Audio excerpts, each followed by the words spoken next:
नमस्कार। खीरा की खेती कैसे करें, इस सीरीज का यह सेकंड वीडियो है।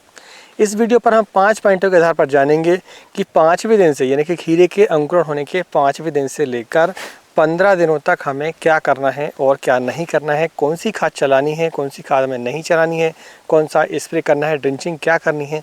ये सारी जानकारी आपको इस सेकंड पार्ट पर आपको मिल जाती है। अगर आपने फर्स्ट पार्ट को नहीं देखा है तो आई बटन पर जाके उसे आप देख सकते हैं। चलिए वीडियो को स्टार्ट करते हैं। मैं हूं राकेश साहू, आप देख रहे हैं एग्रो जीवन बातें किसान की जानकारी। पसंद आए तो वीडियो को लाइक करें और पहली बार चैनल को सब्सक्राइब जरूर करें।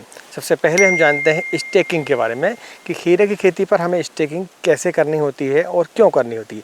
देखिए, सबसे पहले हम ये जानते हैं कि खीरे की खेती पर हमें स्टेकिंग करने के फ़ायदे क्या हैं। फ़ायदा सबसे बड़ा ये है कि आपको तोड़ाई में आसानी हो जाती है। दूसरा फ़ायदा ये है कि जो बेल हमारी वो सीधी रहती है, तो फलों का जो साइज़ है, जब फल ऐसा लटकता है तो वो फलों का जो साइज़ है वो सीधा आता है, प्रॉपर साइज आता है, कलर भी प्रॉपर आता है। नहीं तो क्या होता है कि ज़मीन में टच पर अगर आपका फल रहता है तो फिर वहाँ से कलर उसका बदल जाता है। इसलिए हमें स्टेकिंग करनी चाहिए। स्प्रे जब आप करेंगे तो आपको दवा स्प्रे करने में काफ़ी आसानी होती है। फल तोड़ाई में भी आपको फल जो है आसानी से दिखाई देते हैं। नहीं तो होता यह है कि फल जो है पत्तों में छुप जाते हैं और वो फल मोटे हो जाते हैं। जब उन्हें हम बाद में तोड़ते हैं, वो छूट जाते हैं, तो फिर मार्केट पर उसके रेट हमें कम मिलते हैं। स्टेकिंग 2 प्रकार से की जाती है।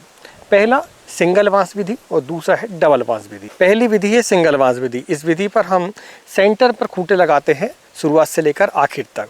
अगर हम दूरी की बात करते हैं तो लगभग हमें 8 फीट पर एक बांस लगाना चाहिए, यानी एक खूंटा लगाना चाहिए। इस पर हमें 3 तार भी लगानी होती है। पहले नीचे लगानी होती है, फिर मिडिल पर और फिर हमें टॉप पर लगानी होती है। तो इस तरीके से ये आपकी स्टेकिंग आपको करनी होती है। इसके अलावा हम देखें तो डबल वांस विधि होती है। डबल वांस विधि हम क्या करते हैं कि 2 तरफ से खूंटे लगाते हैं। बेड के जो किनारे होते हैं दोनों, वहाँ पर हम जो है खूंटे को लगाते हैं और तार जो है हमें फिर 3 की जगह पर 6 चलानी होती है। 3 इस तरफ और 3 इस तरफ। ये जो विधि है काफ़ी मजबूत विधि है, लेकिन थोड़े से खर्चे इसमें बढ़ जाते हैं। बांसों की संख्या बढ़ती है, रस्सी की संख्या बढ़ती है और लेबर कॉस्ट भी आपकी बढ़ जाती है। लेकिन ये जो विधि है बहुत ही कारगर है। जब जैसे बरसात के समय पर जब आप करते हैं, जब हवा तूफान की समस्या आती है, यानी कि जब बेड हमारी गीली ज़्यादा होती है, नमी उस पर ज़्यादा होती है, हवा ज़्यादा चलती है, तूफान ज़्यादा चलते हैं, तो उस समय पर हमें डबल वांस विधि को अपनाना चाहिए। खूंटे गड़ाने के बाद आपको रस्सी की व्यवस्था करनी होती है। रस्सी में अगर हम देखें तो 2 तरीके से आप बांध सकते हैं। पहला तरीका तो होता है हमारा पुराना तरीका, जिसमें हम लोहे की तार, GI तार का इस्तेमाल करते थे। तो तीनों रस्सी हम जो है लोहे की तार का लगाते थे। लेकिन फिर हमने देखा कि ये जो है आजकल मार्केट पर ये आने लगी आजकल, ये नायलॉन यानी कि प्लास्टिक का है और इस पर है कि 7 से लेकर 9 वायर तक होते हैं और वो आपस में गुथे हुए होते हैं। तो ये काफ़ी मजबूत है और किफ़ायती भी है। बजट हमारा कम हो जाता है, इस पर थोड़ा सस्ता पड़ता है ये। दूसरा ये कि कम से कम 3 से लेकर 5 साल तक ये चल जाती है, कोई दिक्कत नहीं है। धूप में भी अगर अच्छी क्वालिटी का आप इस्तेमाल करते हैं तो कोई समस्या इसमें नहीं आती है। सबसे बड़ा फ़ायदा ये कि लपेटने में कोई दिक्कत नहीं इसमें। आपने ये लपेट लिया, फिर से लेकर निकाल लिया। जब हम लोहे की तार का इस्तेमाल करते हैं तो फिर क्या होता है कि इसको जब हमारा काम हो जाता है फिर लपेटने में दिक्कत आती है, फिर उसे निकालने में दिक्कत होती है, वो टेढ़ी हो जाती है, आंट आ जाती है उसमें, तो वो दिक्कत होती है। फिर इसके बाद आता है आपका क्या, धागा। जो रजाई सिलने वाला धागा आता है वही जो है आप देखेंगे तो आप इस्तेमाल कर सकते हैं उसका। दूसरा ये कि जो कृषि केंद्र है वहाँ पर आप जाकर देखेंगे तो इसके लिए बड़े, यानी कि रजाई धागा छोटा होता है, छोटी गिड्डी होती है उसकी, तो ये बड़े बंडल आते हैं, तो उसका इस्तेमाल आप करेंगे तो थोड़ा सा सस्ता पड़ता है वो। और उसको हम क्या करेंगे, 3 तार लेंगे और 3 तार जब ऊपर लेते हैं हम, एक मिडिल पर एक लेते हैं, नीचे एक लेते हैं, तो उस पर हम जिगजैग विधि से धागे को लपेटना होता है। तो इससे जो बेल हमारी वो चढ़ जाती है आसानी से। दूसरा पॉइंट है स्प्रे। स्प्रे हम आपको 2 बताएंगे। दोनों स्प्रे, अगर पहला स्प्रे हम देखते हैं तो पहला स्प्रे भैया आपका एक जो कि हम लेंगे शुरुआती अवस्था पर, एक कीटनाशक का और दूसरा एक फंगिसाइड का। कीटनाशक में हम प्रोफेनोसाइपर या फिर आपको इस्तेमाल करना पड़ेगा इस पर अलीका का।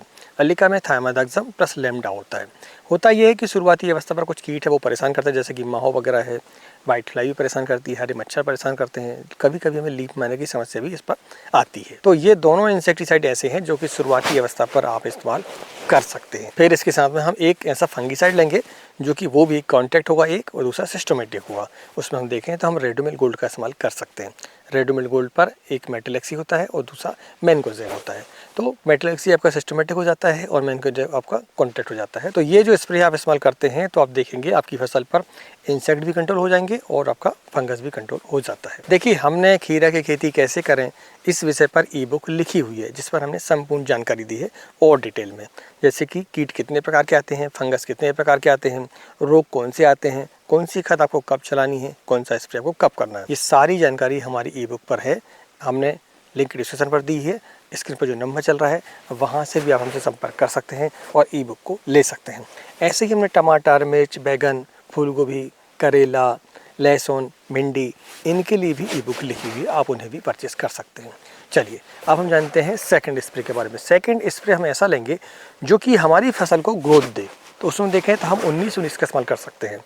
प्रति पंप की मात्रा की बात करते हैं हम तो 100 ग्राम हमें प्रति पंप के हिसाब से आपका 19-19 लेना चाहिए और उसके साथ में 40 ml आपको अमीनो एसिड इस्तेमाल करना चाहिए।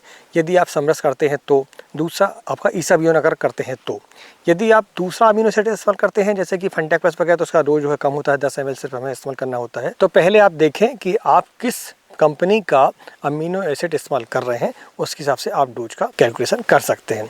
आपको अमीनो एसिड नहीं मिल पाता है या नहीं करना चाहते हैं तो आप बायोवीटा का भी इस्तेमाल कर सकते हैं जिसमें कि आपका सीवीड होता है। तो ये जो स्प्रे करते हैं आप तो इससे फ़ायदा ये होता है कि आपकी फसल पर पत्तियों के माध्यम से एक तो नाइट्रोजन मिल जाता है, फास्फोरस मिल जाता है और पोटास भी मिल जाती है। और अमीनो एसिड जो है पौधे की जो प्रकाश संश्लेषण की है उसे थोड़ा सा गति प्रदान करता है और पौधों की बढ़वार लाता है। तो इस तरीके से आप अगर स्प्रे करते हैं तो आपकी फसल जो बढ़िया ग्रोथ लेती है। चौथा पॉइंट है हमारी दूसरी डिंचिंग। दूसरी डिंचिंग में हम देखें तो भैया सबसे पहले हमें 19-19 का इस्तेमाल कर लेना चाहिए। लगभग 200 लीटर पानी पर आपको 1 kg से लेकर 1.5 kg तक 300 लीटर पानी आपको प्रति एकड़ हिसाब से लगेगा। ये आप कैलकुलेशन मान के चलें। अगर आप 50 ml प्रति पौधा देते हैं और पौधों की जो संख्या लगभग 7 से लेकर 8,000 तक होती है तो यानी कि प्रति पौधे की जो दूरी है वो 1 फीट होती है तो, और बेड से बेड की दूरी यदि आपकी 5 फीट होती है तो। इसके अलावा हम इसमें लेंगे भैया माइकोराइज़ा। माइकोराइज़ा आपकी जो पौधे की जड़ हैं उनकी वाइट रूट्स को बढ़ाता है और वाइट रूट्स को बढ़ाने के साथ साथ जो पोषक तत्व हमारी ज़मीन पर पड़े हुए होते हैं या हम जो देते हैं उन्हें अपटेक कराने का काम माइकोराइज़ा करता है।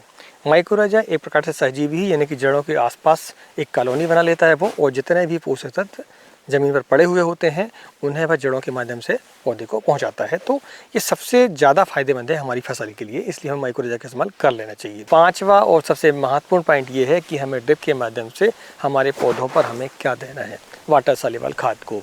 तो वाटर सॉल्युबल खाद में अगर देखें तो हमें ऐसी खाद चलाना होता है जो कि पौधे की बढ़वार ले, हरियाली लाए, जड़ों की ग्रोथ करे और हमारा जो पौधा है वो रोगों से लड़ने में सक्षम हो।